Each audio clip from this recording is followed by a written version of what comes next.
कहते हैं ना, अकाल पड़े तो पीहर और ससुराल में साथ ही पड़ता है। बेचारा पाकिस्तान अब इजराइल के सामने घुटने टेके और अपनी ही जनता को समझाने में लगा हुआ है। आखिर इजराइल को जहाज में क्या भरकर भेजा है पाकिस्तान ने, जानेंगे क्या है मामला। तो वहीं दूसरी तरफ रूस मामले में क्या पाकिस्तान ने झूठ बोलना शुरू कर दिया है। और इन सब में सबसे बड़ी खबर, अचानक से रातों रात 30 के 30 यूनिट बंद हो गए पाकिस्तान में। चाइना वालों ने अब कहर क्यों बरपाना शुरू कर दिया है पाकिस्तान के अंदर, जानेंगे क्या कुछ चल रहा है जियोपॉलिटिक्स में। आइए जानते हैं इन खबरों को विस्तार से। ये जो हमारा पड़ोसी है, नंगा नहाएगा क्या और निचोड़ेगा क्या, इस स्थिति में पहुंचते पहुंचते अब बहुत बुरी स्थिति शुरू हो चुकी है। जो कभी नहीं किया वो सारी चीजें अब करने लगा है पाकिस्तान। पहले तो जब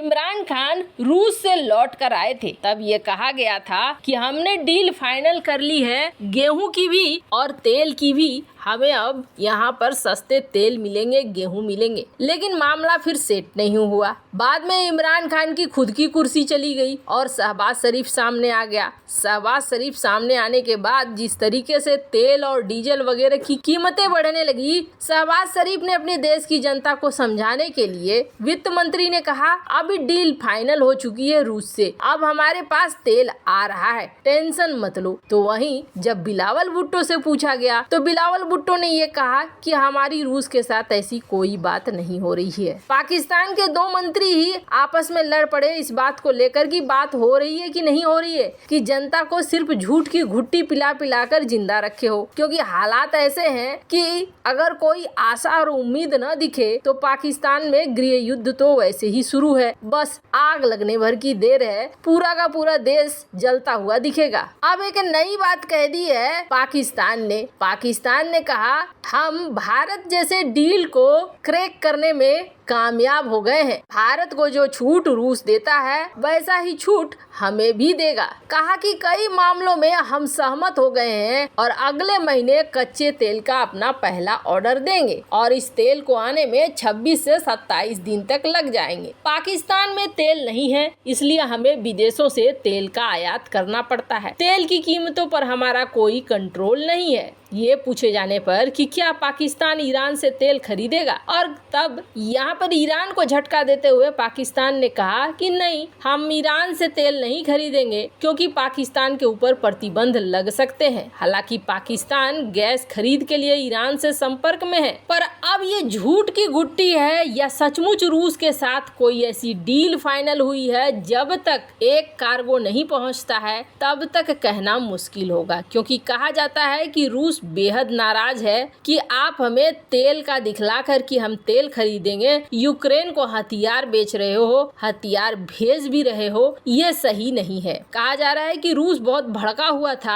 अब इस मामले को लेकर हो सकता है पाकिस्तान ने क्रूड ऑयल का ऑर्डर दे दिया हो। अब डिस्काउंटेड रेट है, नहीं डिस्काउंटेड रेट है, ये तब तक पता नहीं चलेगा जब तक एक कार्गो शिप पहुंच नहीं जाती है। लेकिन ईरान को इन्होंने साफ साफ कह दिया कि हम तुम्हारे साथ व्यापार नहीं करेंगे। मतलब साफ है, ईरान एक तरफ से ठुकाई कर रहा है तो व्यापार कहां से करेगा। खैर, जहां रूस के साथ इस तरीके की बात हो रही है तो वहीं एक बड़ी खबर निकल कर आ रही है पाकिस्तान को लेकर इजराइल मामले में। इजराइल और पाकिस्तान का किस तरीके का रिश्ता है ये किसी से छिपा हुआ नहीं है। लेकिन एक पाकिस्तानी जो ज्यूस हैं उन्होंने एक ट्वीट डाला और इस ट्वीट के बाद ही बवाल खड़ा हो गया। स्क्रीन पर आप देख सकते हैं। इस ट्वीट में इन्होंने डाला कि मैं एक पाकिस्तानी के तहत अपने आप को बधाई देता हूं कि मैंने पाकिस्तानी फूड प्रोडक्ट इजराइल की मार्केट में बेचना शुरू कर दिया है। अब इससे बवाल शुरू हो गया कि एक तरफ तो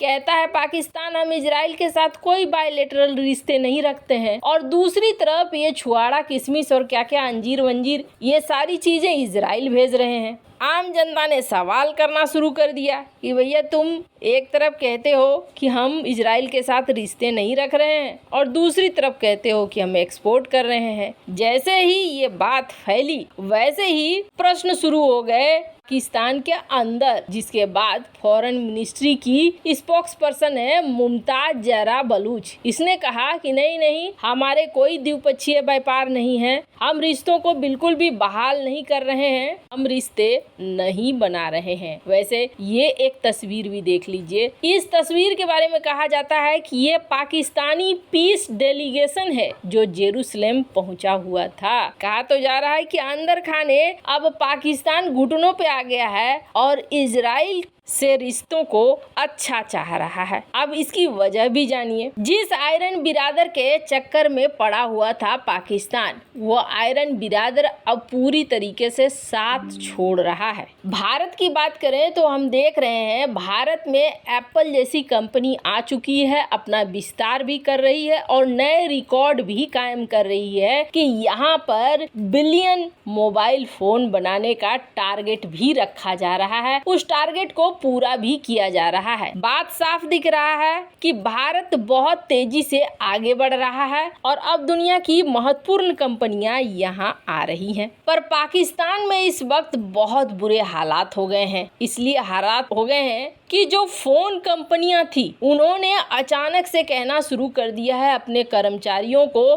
कि तुम यहाँ से निकलो और अपने घर पहुँचो। हुआ क्या है? हुआ ये है कि यहाँ पर ज्यादातर मोबाइल फोन प्लांट को बंद किया जा रहा है और ये जो एकाएक बंद हो रहे हैं प्लांट, तो इसमें काम करने वाले कर्मचारी बेरोजगार हो रहे हैं। और इसमें भी बड़ी बात क्या है कि एक समय था जब चाइना ने बहुत सारे प्लांट लगा दिए थे पाकिस्तान के अंदर, एक स्थानीय कारोबार जैसा हो गया था। इसका सबसे बड़ा उदाहरण आप ऐसे देखिए कि पिछले अप्रैल महीने से 25 लाख फोन का निर्माण कर रहा है पाकिस्तान और पाकिस्तान फोन का निर्यात भी करता है। मतलब ये एक बड़े बिजनेस के तौर पर पाकिस्तान के अंदर था।